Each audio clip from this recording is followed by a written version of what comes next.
അധ്യായം 16. കർത്താവ് സാമുവേലിനോട് പറഞ്ഞു, ഇസ്രായേലിന്റെ രാജത്വത്തിൽ നിന്ന് സാവൂളിനെ ഞാൻ തള്ളിക്കളഞ്ഞിരിക്കുന്നു.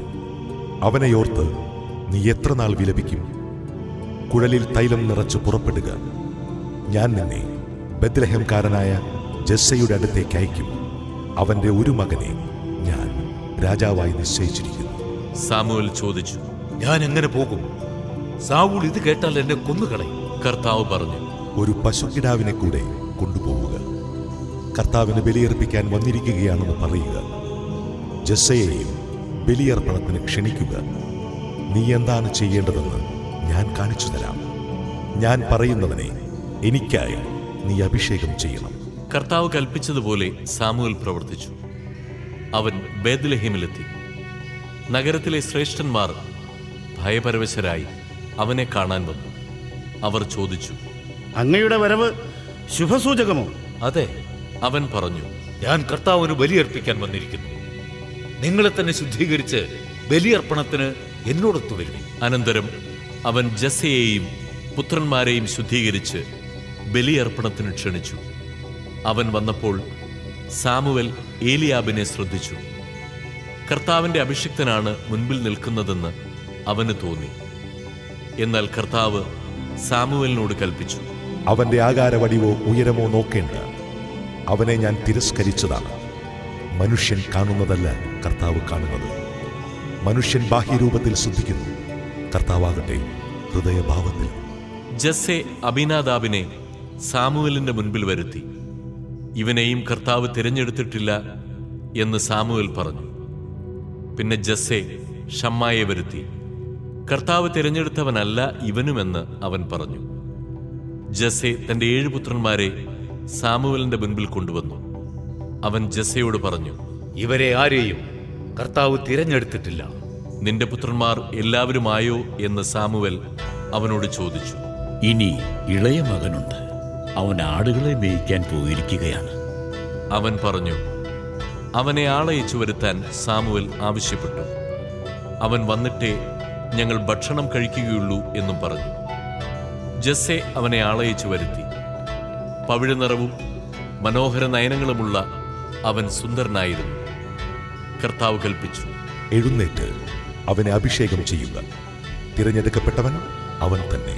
സാമുവേൽ അവനെ സഹോദരന്മാരുടെ മുൻപിൽ വെച്ച് കുഴലിലെ തൈലം കൊണ്ട് അഭിഷേകം ചെയ്തു.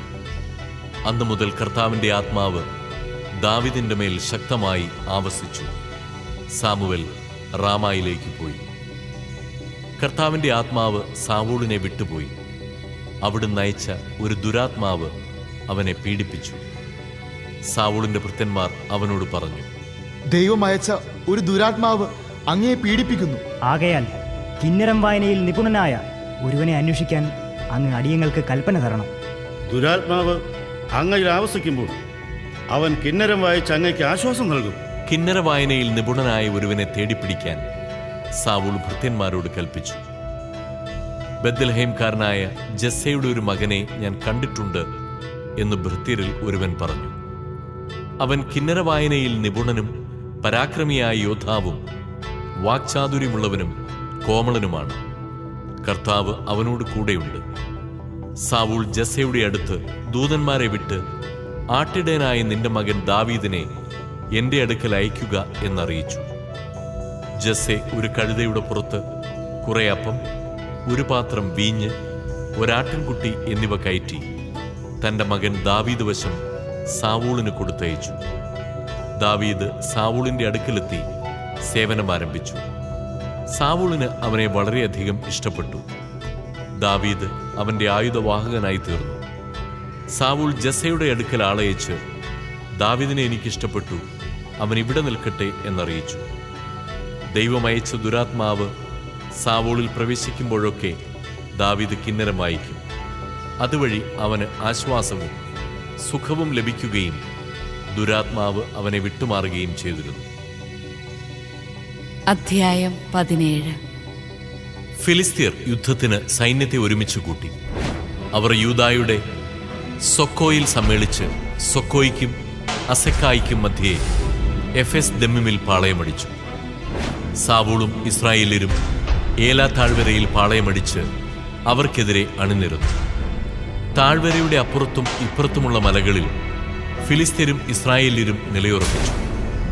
അപ്പോൾ ഫിലിസ്ത്യ പാളയത്തിൽ നിന്ന് ഗത്തുകാരനായ ഗോലിയാത്ത് എന്ന മല്ലൻ മുമ്പോട്ട് വന്നു. 6 മുഴവും 1 ചാണും ഉയരമുണ്ടായിരുന്നു അവന്. അവന്റെ തലയിൽ ഒരു പിച്ചളത്തൊപ്പിയുണ്ടായിരുന്നു. 5000 ഷെക്കൽ തൂക്കമുള്ള പിച്ചള കവചമാണ് അവൻ ധരിച്ചിരുന്നത്. അവൻ പിച്ചള കൊണ്ടുള്ള കാൽച്ചട്ട ധരിക്കുകയും പിച്ചള കൊണ്ടുള്ള കുന്തം തോളിൽ തൂക്കിയിടുകയും ചെയ്തിരുന്നു. അവന്റെ കുന്തത്തിന്റെ തണ്ടിന് നെയ്ത്തുകാരന്റെ ഉരുളിന്റെ ഘനവും അതിന്റെ ഇരുമ്പ് മുനയ്ക്ക് 600 ഷെക്കൽ ഭാരവും ഉണ്ടായിരുന്നു. പരിച വഹിക്കുന്നവൻ അവന്റെ മുമ്പേ നടന്നിരുന്നു. ഗോലിയാത്ത് ഇസ്രായേൽ പടയുടെ നേർക്ക് അട്ടഹസിച്ചു. നിങ്ങൾ യുദ്ധത്തിന് വന്നിരിക്കുകയാണോ? ഞാനൊരു ഫിലിസ്ത്യനാണ്. നിങ്ങൾ സാവൂളിന്റെ സേവകരല്ലേ? നിങ്ങൾ ഒരുത്തനെ തിരഞ്ഞെടുക്കുക, അവൻ എന്നെ നേരിടട്ടെ. അവൻ എന്നോട് പൊരുതി എന്നെ കൊല്ലുകയാണെങ്കിൽ ഞങ്ങൾ നിങ്ങളുടെ ദാസന്മാരാകാം. ഞാൻ അവനെ തോൽപ്പിച്ചു കൊന്നാൽ നിങ്ങൾ ഞങ്ങൾക്ക് അടിമവേല ചെയ്യണം. അവൻ തുടർന്നു, ഇസ്രായേൽ നിരകളെ ഞാൻ വെല്ലുവിളിക്കുന്നു. എന്നോട് യുദ്ധം ചെയ്യാൻ ഒരാളെ വിടുവിൻ. അവന്റെ വാക്കുകൾ കേട്ട് സാവൂളും ഇസ്രായേല്യരും ഭയചകിതരായി. യൂദായിലെ ബെത്ലഹേമിൽ നിന്നുള്ള എഫ്രാത്യനായ ജസ്സയുടെ മകനായിരുന്നു ദാവീദ്. ജസ്സയ്ക്ക് 8 മക്കളുണ്ടായിരുന്നു. സാവൂളിന്റെ കാലത്ത് അവൻ വൃദ്ധനായിരുന്നു.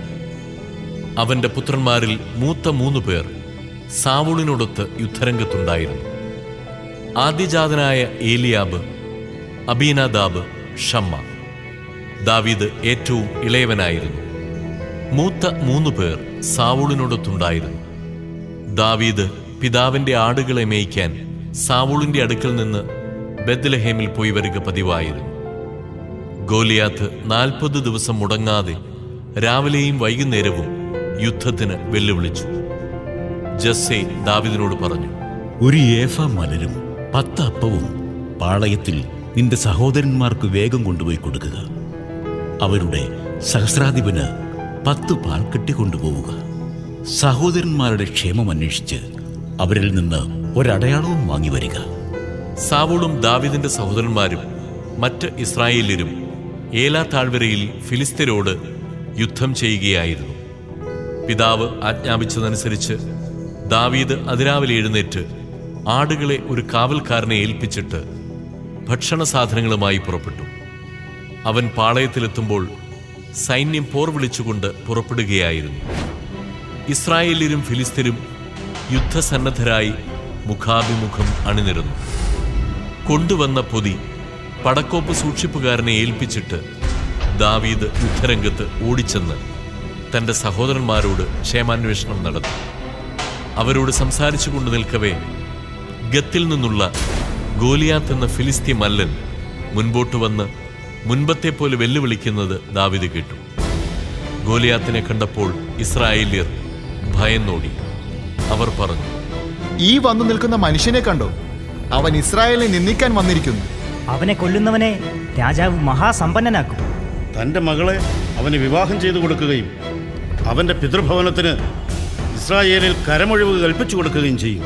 ദാവീദ് അടുത്തു നിന്നവരോട് ചോദിച്ചു, ഈ ഫിലിസ്തീനെ കൊന്ന് ഇസ്രായേലിന് വന്നിരിക്കുന്ന അപമാനം നീക്കിക്കളയുന്നവന് എന്ത് കിട്ടും? ജീവിക്കുന്ന ദൈവത്തിന്റെ സേനകളെ നിന്ദിക്കാൻ ഈ അപരിച്ഛേദിതൻ ആരാണ്? അവനെ കൊല്ലുന്നവന് മുൻപ് പറഞ്ഞവയെല്ലാം നൽകുമെന്ന് അവർ പറഞ്ഞു. ദാവീദ് അവരോട് സംസാരിക്കുന്നത് മൂത്ത സഹോദരൻ ഏലിയാബ് കേട്ടു. അവൻ കുപിതനായി ദാവീദിനോട് ചോദിച്ചു, നീ എന്തിനിവിടെ വന്നു? കുറെ ആടുകളുള്ളതിനെ മരുഭൂമിയിൽ ആരെ ഏൽപ്പിച്ചിട്ട് പോന്നു? നിന്റെ അഹന്തയും ദുഷ്ടതയും എനിക്കറിയാം. നീ വന്നത് യുദ്ധം കാണാനല്ലേ? ദാവീദ് ചോദിച്ചു, ഞാനിപ്പോൾ എന്തു ചെയ്തു? ഒരു വാക്ക് പറഞ്ഞതല്ലേ ഉള്ളൂ. അവൻ ജ്യേഷ്ഠന്റെ അടുക്കൽ നിന്ന് തിരിഞ്ഞ് വേറൊരുവനോട് മുൻ ചോദ്യം തന്നെ ആവർത്തിച്ചു. എല്ലാവരും അതേ ഉത്തരം തന്നെ പറഞ്ഞു. ദാവീദിന്റെ വാക്ക് കേട്ടവർ സാവൂളിനെ അതറിയിച്ചു. രാജാവ് അവനെ വിളിപ്പിച്ചു. ദാവീദ് സാവൂളിനോട് പറഞ്ഞു, അവനെ ഓർത്ത് ആരും അധൈര്യപ്പെടേണ്ട. ഈ ഫിലിസ്തീനോട് അങ്ങയുടെ ദാസൻ യുദ്ധം ചെയ്യാം. സാവൂൾ ദാവീദിനോട് പറഞ്ഞു, ഈ ഫിലിസ്തീനെ നേരിടാൻ നീ ശക്തനല്ല. നീ ചെറുപ്പമല്ലേ? അവനാകട്ടെ ചെറുപ്പം മുതൽ യോദ്ധാവാണ്. ദാവീദ് വീണ്ടും പറഞ്ഞു, പിതാവിന്റെ ആടുകളെ മേയിക്കുന്നവനാണ് അങ്ങയുടെ ഈ ദാസൻ. സിംഹമോ കരടിയോ വന്ന് ആട്ടിൻപറ്റത്തിൽ നിന്ന് ഒരു ആട്ടിൻകുട്ടിയെ തട്ടിയെടുത്താൽ ഞാൻ അതിനെ പിന്തുടർന്ന് ആട്ടിൻകുട്ടിയെ രക്ഷിക്കും. അതെന്നെ എതിർത്താൽ ഞാൻ അതിന്റെ ജടയ്ക്ക് പിടിച്ച് അടിച്ചു കൊല്ലും. അങ്ങയുടെ ദാസൻ സിംഹങ്ങളെയും കരടികളെയും കൊന്നിട്ടുണ്ട്. ജീവിക്കുന്ന ദൈവത്തിന്റെ സൈന്യത്തെ അപമാനിക്കുന്ന അപരിച്ഛേദിതനായ ഈ ഫിലിസ്തീനും അവയിലൊന്നിനെ പോലെയാകും. സിംഹത്തിന്റെയും കരടിയുടെയും കയ്യിൽ നിന്ന് എന്നെ രക്ഷിച്ച കർത്താവ് ഈ ഫിലിസ്തീന്റെ കയ്യിൽ നിന്നും എന്നെ രക്ഷിക്കും. സാവൂൾ ദാവീദിനോട് പറഞ്ഞു, പോവുക, കർത്താവ് നിന്നോട് കൂടെ ഉണ്ടായിരിക്കട്ടെ. അനന്തരം സാവൂൾ തന്റെ പോർച്ചട്ട ദാവീദിനെ അണിയിച്ചു. ഒരു പിച്ചള തൊപ്പി അവന്റെ തലയിൽ വെച്ചു. തന്റെ കവചവും അവനെ ധരിപ്പിച്ചു. പോർച്ചട്ടയും വാളും ധരിച്ച് ദാവീദ് നടക്കാൻ നോക്കി, പക്ഷേ സാധിച്ചില്ല. അവനത് പരിചയമില്ലായിരുന്നു. ഇതൊന്നും പരിചയിച്ചിട്ടില്ലാത്തതിനാൽ ഇവ ധരിച്ച് നടക്കാൻ എനിക്ക് സാധിക്കുകയില്ല എന്ന് അവൻ സാവൂളിനോട് പറഞ്ഞു. അവനത് ഊരിവെച്ചു. പിന്നെ അവൻ തന്റെ വടിയെടുത്തു. തോട്ടിൽ നിന്ന് മിനുസമുള്ള 5 കല്ല് തിരഞ്ഞെടുത്ത് സഞ്ചിയിലിട്ടു. കവിണ അവന്റെ കയ്യിലുണ്ടായിരുന്നു. അവൻ ഫിലിസ്ത്യനെ സമീപിച്ചു. ഗോലിയാത്ത് ദാവീദിനോടടുത്തു. ആയുധവാഹകൻ മുൻപേ നടന്നു. ദാവീദിനെ കണ്ടപ്പോൾ ഫിലിസ്ത്യന് പുച്ഛം തോന്നി. എന്തെന്നാൽ അവൻ തുടുത്ത് കോമളനായ ഒരു കുമാരൻ മാത്രമായിരുന്നു. ഗോലിയാത്ത് ദാവീദിനോട് ചോദിച്ചു, എന്റെ നേരെ വടിയുമായി വരാൻ ഞാനൊരു പട്ടിയോ? അവൻ ദേവന്മാരുടെ പേര് ചൊല്ലി ദാവീദിനെ ശപിച്ചു. അവൻ ദാവീദിനോട് പറഞ്ഞു, വരൂ, ഞാൻ നിന്റെ മാംസം പറവകൾക്കും കാട്ടുമൃഗങ്ങൾക്കും കൊടുക്കും. ദാവീദ് പ്രതിവചിച്ചു, വാളും കുന്തവും ചാട്ടുളിയുമായി നീ എന്നെ നേരിടാൻ വരുന്നു. ഞാനാകട്ടെ നീ നിന്ദിച്ച ഇസ്രായേൽ സേനകളുടെ ദൈവമായ സൈന്യങ്ങളുടെ കർത്താവിന്റെ നാമത്തിലാണ് വരുന്നത്. കർത്താവ് നിന്നെ ഇന്ന് എന്റെ കയ്യിൽ ഏൽപ്പിക്കും. ഞാൻ നിന്നെ വീഴ്ത്തും, നിന്റെ തല വെട്ടിയെടുക്കും. ഫിലിസ്ത്യരുടെ ശവശരീരങ്ങൾ പറവകൾക്കും കാട്ടുമൃഗങ്ങൾക്കും ഇരയാകും. ഇസ്രായേലിൽ ഒരു ദൈവമുണ്ടെന്ന് ലോകമെല്ലാം അറിയും. കർത്താവ് വാളും കുന്തവും കൊണ്ടല്ല രക്ഷിക്കുന്നതെന്ന് ഈ ജനതതി മനസ്സിലാക്കും. ഈ യുദ്ധം കർത്താവിൻ്റെതാണ്. അവിടുന്ന് നിങ്ങളെ ഞങ്ങളുടെ കയ്യിൽ ഏൽപ്പിക്കും. തന്നെ നേരിടാൻ ഫിലിസ്ത്യൻ അടുക്കുന്നത് കണ്ട് ദാവീദ് അവനോട് എതിർക്കാൻ വേഗത്തിലോടി മുന്നണിയിലെത്തി. ദാവീദ് സഞ്ചിയിൽ നിന്ന് ഒരു കല്ലെടുത്ത് കവിണയിൽ വെച്ച് ഗോലിയാത്തിന്റെ നെറ്റിക്ക് ആഞ്ഞെറിഞ്ഞു. കല്ല് നെറ്റിയിൽ തന്നെ തറച്ചു കയറി. അവൻ മുഖം കുത്തി നിലം പതിച്ചു. അങ്ങനെ ദാവീദ് കല്ലും കവിണയുമായി ഗോലിയാത്തിനെ നേരിട്ട് അവനെ എറിഞ്ഞു വീഴ്ത്തി. അവന്റെ കയ്യിൽ വാളില്ലായിരുന്നു. ദാവീദ് ഓടിച്ചെന്ന് ഗോലിയാത്തിന്റെ മേൽ കയറുനിന്ന് അവന്റെ വാള് ഉറയിൽ നിന്ന് വലിച്ചൂരി അവനെ കഴുത്ത് വെട്ടിമുറിച്ച് കൊന്നു. ഫിലിസ്ത്യർ തങ്ങളുടെ മല്ലൻ വധിക്കപ്പെട്ടെന്ന് കണ്ടപ്പോൾ ഓടിക്കളഞ്ഞു. ഇസ്രായേലിലെയും യൂദായിലെയും ആളുകൾ ആർപ്പ് വിളിച്ചുകൊണ്ട് ഗത്ത്, എക്രോണിന്റെ കവാടങ്ങൾ എന്നിവിടം വരെ ഫിലിസ്ത്യരെ പിന്തുടർന്നു. ഷാറായി മുതൽ ഗത്തും എക്രോണും വരെയുള്ള വഴികളിൽ ഫിലിസ്ത്യർ മുറിവേറ്റു വീണു. ഫിലിസ്ത്യരെ അനുധാവനം ചെയ്ത് മടങ്ങി വന്നതിന് ശേഷം ഇസ്രായേല്യർ അവരുടെ പാളയം കൊള്ളയടിച്ചു. ദാവീദ് ഗോലിയാത്തിന്റെ തല ജെറുസലേമിലേക്ക് കൊണ്ടുവന്നു. കവചം കൂടാരത്തിൽ സൂക്ഷിച്ചു. ദാവീദ് ഗോലിയാത്തിനെ എതിർക്കാൻ പോകുന്നത് കണ്ടപ്പോൾ സാവൂൾ സൈന്യാധിപനായ അബ്നേറിനോട് ചോദിച്ചു, അബ്നേർ, ആരുടെ മകനാണ് ഈ യുവാവ്? തനിക്കറിഞ്ഞുകൂടെന്ന് അവൻ പ്രതിവചിച്ചു. ആ യുവാവ് ആരുടെ മകനാണെന്ന് അന്വേഷിക്കാൻ രാജാവ് കൽപ്പിച്ചു. ഗോലിയാത്തിനെ വധിച്ചു മടങ്ങിവെന്ന ദാവീദിനെ അബ്നേർ സാവൂളിന്റെ അടുക്കൽ കൂട്ടിക്കൊണ്ടുവന്നു. ഫിലിസ്ത്യന്റെ ശിരസും അവന്റെ കയ്യിലുണ്ടായിരുന്നു. സാവൂൾ അവനോട് ചോദിച്ചു, നീ ആരുടെ മകനാണ്? അങ്ങയുടെ ദാസനായ ബേത്ലഹേംകാരൻ ജസ്സയുടെ മകനാണ് ഞാൻ എന്ന് ദാവീദ് പറഞ്ഞു.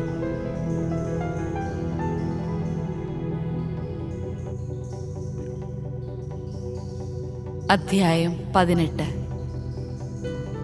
ദാവീദ് രാജാവിനോട് സംസാരിച്ചു തീർന്നപ്പോൾ ജോനാഥാന്റെ ഹൃദയം അവന്റെ ഹൃദയത്തോട് ഒട്ടിച്ചേർന്നു. ജോനാഥാൻ അവനെ പ്രാണതുല്യം സ്നേഹിച്ചു. സാവൂൾ അവനെ പിതൃഭവനത്തിലേക്ക് തിരിച്ചയക്കാതെ അവിടെ താമസിപ്പിച്ചു. ജോനാഥാൻ ദാവീദിനെ പ്രാണതുല്യം സ്നേഹിച്ചതിനാൽ അവനുമായി ഒരു ഉടമ്പടി ഉണ്ടാക്കി. അവൻ തന്റെ മേലങ്കിയൂരി ദാവീദിനെ അണിയിച്ചു. തന്റെ പടച്ചട്ടയും വാളും വില്ലും അരക്കച്ചയും അവന് കൊടുത്തു. സാവൂൾ അയക്കുന്നിടത്തൊക്കെ പോയി ദാവീദ് കാര്യങ്ങളെല്ലാം നന്നായി നടത്തിപ്പോന്നു. അതുകൊണ്ട് സാവൂൾ അവനെ പടത്തലവനാക്കി. ഇത് ജനത്തിനും സാവൂളിന്റെ ഭൃത്യർക്കും ഇഷ്ടപ്പെട്ടു. ദാവീദ് ഗോലിയാത്തിനെ സംഹരിച്ചതിനു ശേഷം അവർ മടങ്ങി വരുമ്പോൾ ഇസ്രായേലിലെ എല്ലാ നഗരങ്ങളിലും സ്ത്രീകൾ തപ്പും മറ്റു വാദ്യങ്ങളുമായി ആടിപ്പാടി സന്തോഷത്തോടെ സാവൂളിനെ എതിരേറ്റു. അവർ സന്തോഷം കൊണ്ട് മതിമറന്നു പാടി: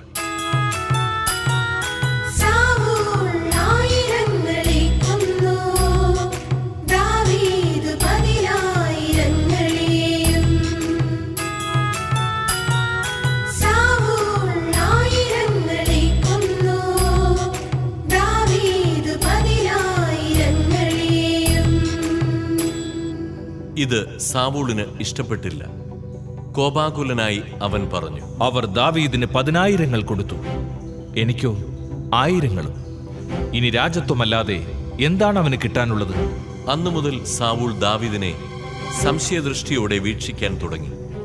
പിറ്റേ ദിവസം ദൈവമയച്ച ഒരു ദുരാത്മാവ് സാവൂളിൽ പ്രവേശിച്ചു. അവൻ കൊട്ടാരത്തിനുള്ളിൽ ഭ്രാന്തനെ പോലെ പുലമ്പിക്കൊണ്ടിരുന്നു. ദാവീദാകട്ടെ പതിവ് പോലെ കിന്നരം വായിച്ചുകൊണ്ടിരുന്നു. സാവൂളിന്റെ കയ്യിൽ ഒരു കുന്തമുണ്ടായിരുന്നു.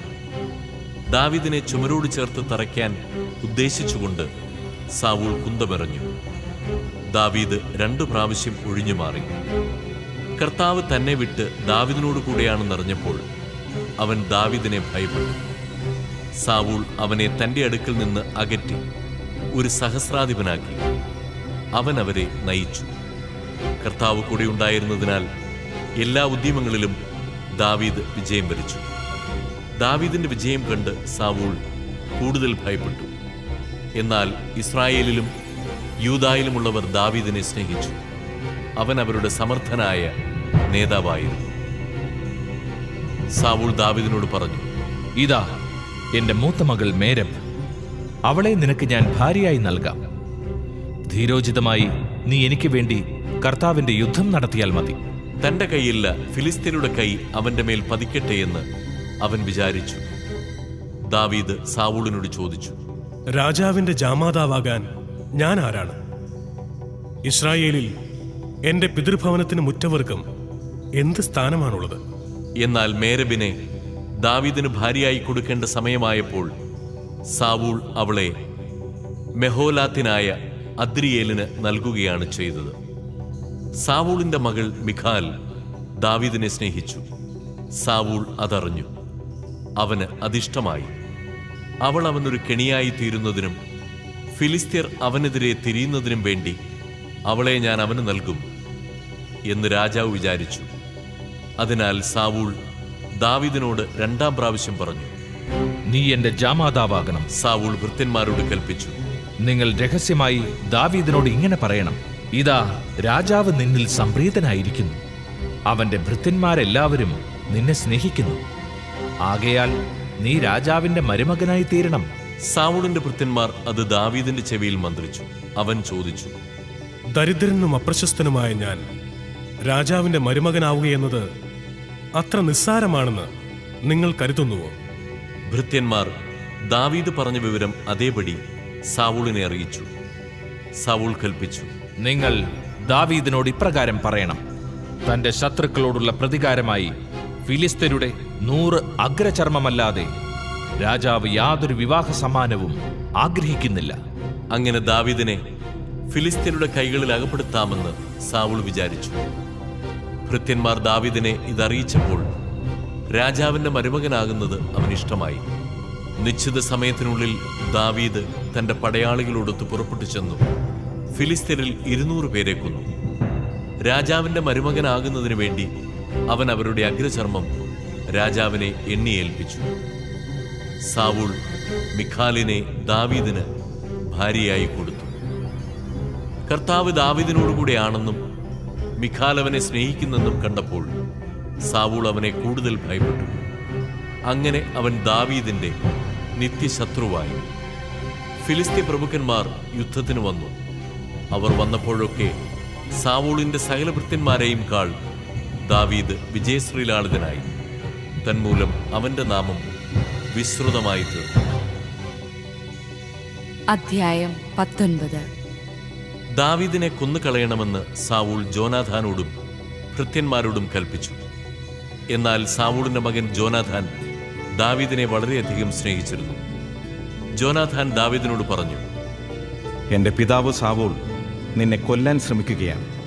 അതിനാൽ നാളെ രാവിലെ നീ എവിടെയെങ്കിലും പോയി കരുതലോടെ ഒളിച്ചിരിക്കുക. നീ ഒളിച്ചിരിക്കുന്ന വയലിൽ വന്ന് എൻ്റെ പിതാവിനോട് നിന്നെപ്പറ്റി ഞാൻ സംസാരിക്കാം. എന്തെങ്കിലും അറിഞ്ഞാൽ നിന്നോട് പറയാം. ജോനാഥാൻ തന്റെ പിതാവ് സാവൂളിനോട് ദാവീദിനെപ്പറ്റി നന്നായി സംസാരിച്ചു. അവൻ പറഞ്ഞു, ദാസനായ ദാവീദിനോട് രാജാവ് തിന്മ പ്രവർത്തിക്കരുതേ. അവൻ അങ്ങയോട് തിന്മ പ്രവർത്തിച്ചിട്ടില്ല. അവൻ്റെ പ്രവൃത്തികൾ അങ്ങേക്ക് ഗുണകരമായിരുന്നതേയുള്ളൂ. അവൻ സ്വജീവൻ അവഗണിച്ചു പോലും ഗോലിയാത്തിനെ വധിച്ചു. മഹത്തായ വിജയം കർത്താവ് ഇസ്രായേലർക്ക് നൽകി. അതുകണ്ട് അങ്ങ് സന്തോഷിച്ചതാണ്. അകാരണമായി ദാവീദിനെ കൊന്ന് നിഷ്കളങ്ക രക്തം ചൊരിഞ്ഞ് പാപം ചെയ്യുന്നതെന്തിന്? സാവൂൾ ജോനാഥാന്റെ വാക്ക് കേട്ടു. ദാവീദിനെ കൊല്ലുകയില്ലെന്ന് കർത്താവിന്റെ നാമത്തിൽ ശപഥം ചെയ്തു. ജോനാഥാൻ ദാവീദിനെ വിളിച്ച് ഇതറിയിച്ചു. അവൻ ദാവീദിനെ സാവൂളിന്റെ അടുക്കൽ കൊണ്ടുവന്നു. ദാവീദ് മുൻപത്തെ പോലെ അവനെ സേവിച്ചു. വീണ്ടും യുദ്ധമുണ്ടായി. ദാവീദ് ഫിലിസ്ത്യരോട് പടവെട്ടി വളരെ പേരെ വധിച്ചു. അവർ തോറ്റോടി. കർത്താവ് അയച്ച ദുരാത്മാവ് സാവൂളിന്റെ മേൽ ആവസിച്ചു. അവൻ കയ്യിലൊരു കുന്തവുമായി കൊട്ടാരത്തിൽ ഇരിക്കുകയായിരുന്നു. ദാവീദ് കിന്നരം വായിച്ചുകൊണ്ടിരുന്നു. സാവൂൾ അവനെ കുന്തം കൊണ്ട് ചുമരോട് ചേർത്ത് തറയ്ക്കാൻ ശ്രമിച്ചു. അവൻ ഒഴിഞ്ഞുമാറി. കുന്തം ചുമരിൽ തറഞ്ഞു കയറി. ദാവീദ് ഓടി രക്ഷപ്പെട്ടു. ദാവീദിനെ രാവിലെ കൊല്ലാൻ കാത്തു നിൽക്കേണ്ടതിന് അവന്റെ താമസ സ്ഥലത്തേക്ക് ആ രാത്രിയിൽ സാവൂൾ ദൂതന്മാരെ അയച്ചു. എന്നാൽ അവന്റെ ഭാര്യ മിഖാൽ പറഞ്ഞു, ഈ രാത്രി രക്ഷപ്പെട്ടില്ലെങ്കിൽ നാളെ അങ്ങ് വധിക്കപ്പെടും. ജനൽ വഴി ഇറങ്ങിപ്പോകാൻ മിഖാൽ ദാവീദിനെ സഹായിച്ചു. അങ്ങനെ അവൻ ഓടി രക്ഷപ്പെട്ടു. മിഖാൽ ഒരു ബിംബമെടുത്ത് കട്ടിലിൽ കിടത്തി. തലയ്ക്കൽ ആട്ടിൻ രോമം കൊണ്ടുള്ള തലയണ വെച്ച് തുണി കൊണ്ട് പുതപ്പിച്ചു. സാവൂൾ ദാവീദിനെ പിടിക്കാൻ ദൂതന്മാരെ അയച്ചപ്പോൾ അവൻ സുഖമില്ലാതെ കിടക്കുകയാണെന്ന് അവൾ പറഞ്ഞു. അവനെ കൊല്ലാൻ വേണ്ടി കിടക്കയോടെ തന്റെ അടുക്കൽ കൊണ്ടുവരാൻ സാവൂൾ ദൂതന്മാരെ അയച്ചു. ദൂതന്മാർ അകത്ത് കടന്നപ്പോൾ കട്ടിലിൽ ഒരു ബിംബവും തലയ്ക്കൽ ആട്ടിൻ രോമം കൊണ്ടൊരു തലയണയുമാണ് കണ്ടത്. സാവൂൾ മിഖാലിനോട് ചോദിച്ചു, എന്റെ ശത്രു ഓടി രക്ഷപ്പെടാൻ അനുവദിച്ചുകൊണ്ട് നീ എന്തിനാണ് എന്നെ ഇങ്ങനെ വഞ്ചിച്ചത്? മിഖാൽ സാവൂളിനോട് പ്രതിവചിച്ചു, നിന്നെ ഞാൻ കൊല്ലാതിരിക്കണമെങ്കിൽ എന്നെ വിട്ടയക്കുക എന്ന് അവൻ എന്നോട് പറഞ്ഞു. ദാവീദ് ഓടി രക്ഷപ്പെട്ടു. അവൻ റാമായിൽ സാമുവേലിന്റെ അടുക്കലെത്തി. സാവൂൾ തന്നോട് പ്രവർത്തിച്ചതെല്ലാം അവനോട് പറഞ്ഞു. ദാവീദും സാമുവേലും നായോത്തിൽ ചെന്ന് പാർത്തു. ദാവീദ് റാമായിലെ നായോത്തിലുണ്ടെന്ന് സാവൂളിന് അറിവ് കിട്ടി. ദാവീദിനെ പിടിക്കാൻ അവൻ ദൂതന്മാരെ അയച്ചു. ഒരു സംഘം പ്രവാചകന്മാർ പ്രവചിക്കുന്നതും സാമുവേൽ അവരുടെ നേതാവായിരിക്കുന്നതും സാവൂളിന്റെ ഭൃത്യന്മാർ കണ്ടപ്പോൾ അവരുടെ മേലും കർത്താവിന്റെ ആത്മാവ് ആവസിക്കുകയും അവർ പ്രവചിക്കുകയും ചെയ്തു. സാവൂൾ ഇതറിഞ്ഞപ്പോൾ വേറെ ദൂതന്മാരെ അയച്ചു. അവരും പ്രവചിക്കാൻ തുടങ്ങി. മൂന്നാമതും അവൻ ദൂതന്മാരെ അയച്ചു. അവരും പ്രവചിച്ചു. അവസാനം സാവൂൾ നേരിട്ട് റാമായിലേക്ക് പുറപ്പെട്ടു. സെക്കുയിലുള്ള വലിയ കിണറ്റിൻകരയിലെത്തി. സാമുവേലും ദാവീദും എവിടെയെന്ന് അന്വേഷിച്ചു. അവർ റാമായിലുള്ള നായോത്തിലുണ്ടെന്ന് ഒരാൾ പറഞ്ഞു. അവൻ അങ്ങോട്ട് പോയി. കർത്താവിന്റെ ആത്മാവ് അവന്റെ മേലും ആവസിച്ചു. റാമായിലെ നായോത്തിലെത്തുന്നതുവരെ അവൻ പ്രവചിച്ചുകൊണ്ടിരുന്നു. അവനും പ്രവചിച്ചുകൊണ്ട് സാമുവേലിന്റെ മുൻപാകെ ആ രാത്രിയും പകലും വിവസ്ത്രനായി കിടന്നു. സാവൂളും പ്രവാചകനോ എന്ന പഴമൊഴിക്ക് ഇത് കാരണമായി. അധ്യായം 20. ദാവീദ് റാമായിലെ നായോത്തിൽ നിന്ന് ഓടി ജോനാഥാന്റെ അടുത്തെത്തി ചോദിച്ചു, ഞാൻ എന്ത് ചെയ്തു? എന്താണ് എന്റെ കുറ്റം? എന്നെ കൊല്ലാൻ മാത്രം എന്ത് പാപമാണ്? നിന്റെ പിതാവിനെതിരെ ഞാൻ ചെയ്തത്. ജോനാഥാൻ പറഞ്ഞു. അങ്ങനെ സംഭവിക്കാതിരിക്കട്ടെ. നീ മരിക്കയില്ല. എന്നെ അറിയിക്കാതെ ഒരു കാര്യവും ചെറുതായാലും വലുതായാലും എൻ്റെ പിതാവ് ചെയ്യുകയില്ല. പിന്നെ എന്തിന് പിതാവ് ഇക്കാര്യം എന്നിൽ നിന്ന് മറച്ചു വെക്കുന്നു? അങ്ങനെ സംഭവിക്കുകയില്ല. ദാവീദ് പറഞ്ഞു. നിനക്കെന്നോട് ഇഷ്ടമാണെന്ന് നിന്റെ പിതാവിന് നന്നായി അറിയാം. അതിനാൽ നീ ദുഃഖിക്കാതിരിക്കാൻ ഇക്കാര്യം അറിയേണ്ടെന്ന് അവൻ വിചാരിച്ചു കാണും. നീയാണേ, ജീവനുള്ള കർത്താവാണേ. ഞാൻ പറയുന്നു, ഞാനും മരണവും തമ്മിൽ ഒരടി അകലമേയുള്ളൂ. ജോനാഥാൻ അവനോട് പറഞ്ഞു. നീ ആവശ്യപ്പെടുന്നതെന്തും നിനക്ക് വേണ്ടി ഞാൻ ചെയ്യാം. ദാവീദ് പറഞ്ഞു. നാളെ അമാവാസിയാണ്. പതിവനുസരിച്ച് ഞാൻ രാജാവിനോടൊത്ത് ഭക്ഷണത്തിനിരിക്കേണ്ടതാണ്. പക്ഷെ 3-ാം നാൾ വൈകുന്നേരം വരെ വയലിൽ ഒളിച്ചിരിക്കാൻ എന്നെ അനുവദിക്കണം. നിന്റെ പിതാവ് എന്നെ തിരക്കിയാൽ ദാവീദ് തന്റെ കുടുംബം മുഴുവനും ചേർന്നുള്ള വാർഷിക ബലിക്ക് ബത്ലഹേമിൽ പോകാൻ അനുമതിക്കായി കേൺ അപേക്ഷിച്ചുവെന്ന് പറയണം. അവൻ അത് കേട്ട് തൃപ്തനായാൽ ഈ ദാസന്റെ ഭാഗ്യം. കുപിതനായാൽ എന്നോട് തിന്മ ചെയ്യാൻ ഉറച്ചിരിക്കുന്നുവെന്ന് മനസ്സിലാക്കാം. ആകയാൽ ഈ ദാസനോട് കരുണ കാണിക്കണം. നമ്മൾ തമ്മിൽ കർത്താവിന്റെ നാമത്തിൽ ഒരു ഉടമ്പടി ഉണ്ടാക്കിയിട്ടുണ്ടല്ലോ. ഞാൻ കുറ്റക്കാരനാണെങ്കിൽ നീ തന്നെ എന്നെ കൊല്ലുക. എന്തിനാണ് നിന്റെ പിതാവിന്റെ അടുക്കിലേക്ക് എന്നെ കൊണ്ടുപോകുന്നത്? ജോനാഥാൻ പറഞ്ഞു. അത് സംഭവിക്കാതിരിക്കട്ടെ. എൻ്റെ പിതാവ് നിന്നെ ദ്രോഹിക്കാൻ തീരുമാനിച്ചിട്ടുണ്ടെന്നറിഞ്ഞാൽ ഞാൻ നിന്നോട് പറയാതിരിക്കുമോ? അപ്പോൾ ദാവീദ് ജോനാഥാനോട് ചോദിച്ചു. നിന്റെ പിതാവ് പരുഷമായിട്ടാണ് സംസാരിക്കുന്നതെങ്കിൽ അക്കാര്യം ആരെന്നെ അറിയിക്കും? വരിക, നമുക്ക് വയലിലേക്ക് പോകാമെന്ന് ജോനാഥാൻ പറഞ്ഞു. അവരിരുവരും പോയി. ജോനാഥാൻ ദാവീദിനോട് പറഞ്ഞു. ഇസ്രായേലിൻ്റെ ദൈവമായ കർത്താവാണേ, നാളെയോ മറ്റന്നാളോ ഈ സമയത്ത് ഞാൻ എൻ്റെ പിതാവിനോട് ചോദിക്കുകയും അവൻ നിനക്ക് അനുകൂലമാണെന്ന് കണ്ടാൽ ഞാൻ വിവരം അറിയിക്കുകയും ചെയ്യും. നിന്നെ ദ്രോഹിക്കാനാണ് എൻ്റെ പിതാവിൻ്റെ തീരുമാനമെങ്കിൽ അതറിയിച്ച് നിന്നെ ഞാൻ സുരക്ഷിതനായി പറഞ്ഞയക്കും. അല്ലെങ്കിൽ കർത്താവ് എന്നെ ശിക്ഷിക്കട്ടെ. കർത്താവ് എൻ്റെ പിതാവിനോട് കൂടെ ആയിരുന്നതുപോലെ നിന്നോട് കൂടെയും ആയിരിക്കട്ടെ. ഞാൻ ജീവിച്ചിരുന്നാൽ കർത്താവിൻ്റെ നാമത്തിൽ എന്നോട് കാരുണ്യം കാണിക്കണം. മരിച്ചാൽ എൻ്റെ കുടുംബത്തോട് നിനക്കുള്ള കൂറ് ഒരിക്കലും നഷ്ടപ്പെടുത്തരുത്. കർത്താവ് ദാവീദിൻ്റെ ശത്രുക്കളെയെല്ലാം ഭൂമുഖത്ത് നിന്ന് ഉന്മൂലനം ചെയ്യുമ്പോൾ ജോനാഥാൻ്റെ നാമം ദാവീദിൻ്റെ കുടുംബത്തിൽ നിന്ന് വിച്ഛേദിക്കരുതേ. നിന്റെ ശത്രുക്കളോട് കർത്താവ് പകരം ചോദിക്കട്ടെ. ദാവീദിന് തന്നോടുള്ള സ്നേഹത്തിന്റെ പേരിൽ ജോനാഥാൻ അവനെ കൊണ്ട് സത്യം ചെയ്യിച്ചു. അവൻ ദാവീദിനെ പ്രാണന് തുല്യം സ്നേഹിച്ചിരുന്നു. ജോനാഥാൻ അവനോട് പറഞ്ഞു. നാളെ അമാവാസിയാണ്. ശൂന്യമായ നിന്റെ ഇരിപ്പിടം നിന്റെ അഭാവം അറിയിക്കും. മറ്റന്നാൾ നിന്റെ അസാന്നിധ്യം കൂടുതൽ ശ്രദ്ധിക്കപ്പെടും. അന്ന് നീ ഒളിച്ചിരുന്ന സ്ഥലത്ത് കൽക്കുമ്പാരത്തിന് സമീപം മറഞ്ഞിരിക്കണം. അതിൻ്റെ ഒരു വശത്തേക്ക് 3 അമ്പ് ഉന്നം നോക്കി ഞാൻ എയ്യും. പോയി അമ്പ് എടുത്തുകൊണ്ടുവരിക എന്ന് പറഞ്ഞ് ഒരു കുട്ടിയെ ഞാൻ അങ്ങോട്ടയക്കും. അമ്പ് നിന്റെ ഇപ്പുറത്താണ്, എടുത്തുകൊണ്ടുവരിക എന്ന് പറഞ്ഞ് കുട്ടിയെ അയച്ചാൽ നിനക്ക് എഴുന്നേറ്റ് വരാം. നീ സുരക്ഷിതനാണ്. അപകടമുണ്ടാവുകയില്ലെന്ന് കർത്താവിൻ്റെ നാമത്തിൽ ഞാൻ സത്യം ചെയ്യുന്നു. അമ്പ് നിനക്കപ്പുറത്താണെന്ന് പറഞ്ഞ് കുട്ടിയെ അയച്ചാൽ നീ പൊയ്ക്കൊള്ളണം. കർത്താവ് നിന്നെ അകലത്തേക്ക് അയക്കുകയാണ്. നാം തമ്മിൽ ഈ പറഞ്ഞതിന് കർത്താവ് എന്നും സാക്ഷിയായിരിക്കട്ടെ. ദാവീദ് വയലിൽ പോയി ഒളിച്ചിരുന്നു. അമാവാസിയായി രാജാവ് ഭക്ഷണത്തിനിരുന്നു. രാജാവ് പതിവ് പോലെ ഭിത്തിയോട് ചേർന്നുള്ള തന്റെ ഇരിപ്പിടത്തിലിരുന്നു. ജോനാഥാൻ എതിർവശത്തും അബ്നേർ സാവൂളിന്റെ സമീപത്തും. ദാവീദിന്റെ ഇരിപ്പിടമാകട്ടെ ഒഴിഞ്ഞുകിടന്നു. സാവൂൾ അന്ന് ഒന്നും പറഞ്ഞില്ല. ദാവീദിന് എന്തോ സംഭവിച്ചിരിക്കണം. ഒരുപക്ഷെ അവൻ അശുദ്ധനാണ്, തീർച്ചയായും അങ്ങനെ തന്നെ എന്നവൻ കരുതി. അമാവാസിയുടെ പിറ്റേ ദിവസവും ദാവീദിന്റെ ഇരിപ്പിടം ഒഴിഞ്ഞുകിടന്നു. സാവൂൾ പുത്രനായ ജോനാഥാനോട് ചോദിച്ചു. ജസ്സയുടെ മകൻ ഇന്നലെയും ഇന്നും ഭക്ഷണത്തിന് വരാത്തതെന്താണ്? ജോനാഥാൻ പറഞ്ഞു. ബത്ലഹേമിലേക്ക് പോകാൻ അവൻ എന്നോട് അനുവാദം ചോദിച്ചിരുന്നു.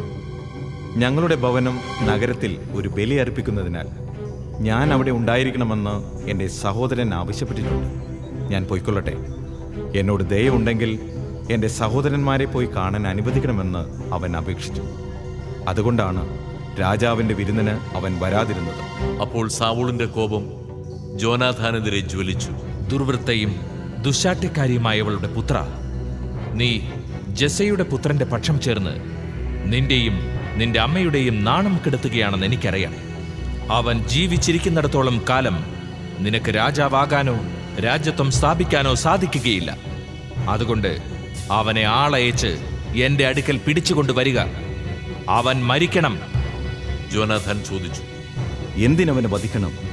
അവൻ എന്ത് ചെയ്തു? സാവൂൾ ജോനാഥാനെ കൊല്ലാൻ അവന്റെ നേരെ കുന്തമെറിഞ്ഞു. ദാവീദിനെ കൊല്ലാൻ തന്നെ തന്റെ പിതാവ് തീരുമാനിച്ചിരിക്കുകയാണെന്ന് അവന് മനസ്സിലായി. അവൻ തീൻമേശയിൽ നിന്ന് കോപത്തോടെ ചാടി എഴുന്നേറ്റു.